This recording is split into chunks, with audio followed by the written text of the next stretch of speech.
Now, the particular circumstances in our case are admittedly a little bit different, but one way we could carry out the principle Paul gives us in 2 Timothy 2:2 is by raising men up and then sending them out.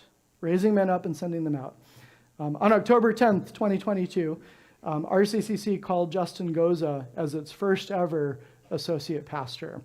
That was just over 3 years ago now. We rounded the 3-year mark the other week. And Pastor Justin and his wife Kara and their kids Cyrus, Esther, and Isaiah have all become an integral and important part of our church family here at RCCC.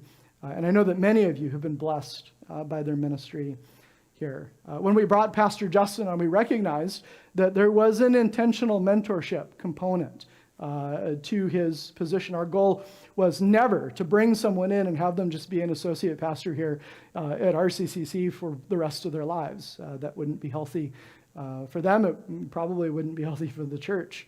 We wanted to bring someone in, get them some real pastoral experience, train them up, and send them out.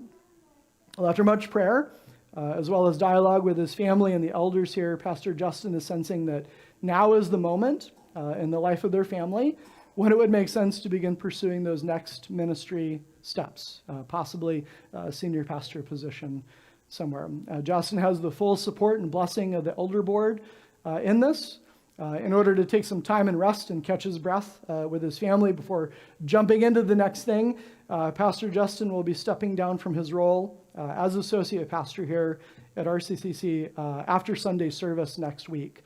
So that's May 4th. Now, next week during the service, the pastors and the elders are going to pray over the Goza family and officially send them out.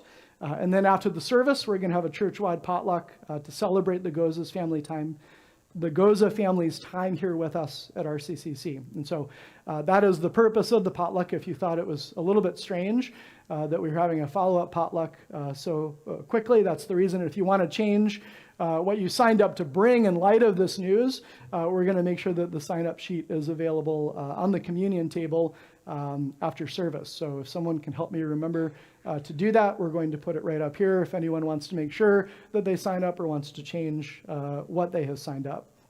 The lives of the Goza family have become interweaved with our lives here in so many ways, and we recognize that their absence is going to be deeply felt. Although we are excited for them and the ways that the Lord's going to use them, we also recognize the loss that this represents to us as a church. The coming days will be time for us to grieve, a time for us to remember, and a time for us to support the Goza family in our prayers as they step out. And it's also going to be a time when we're going to need to come together more tightly as a church.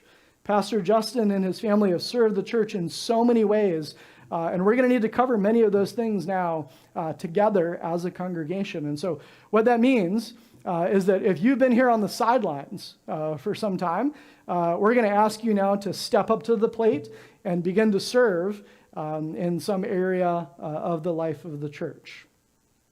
I believe that God has great plans for the Goza family.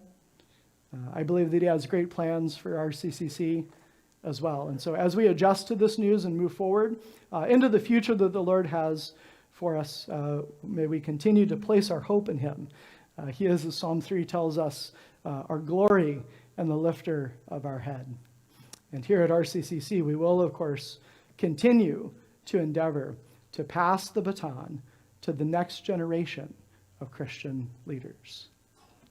Let's pray.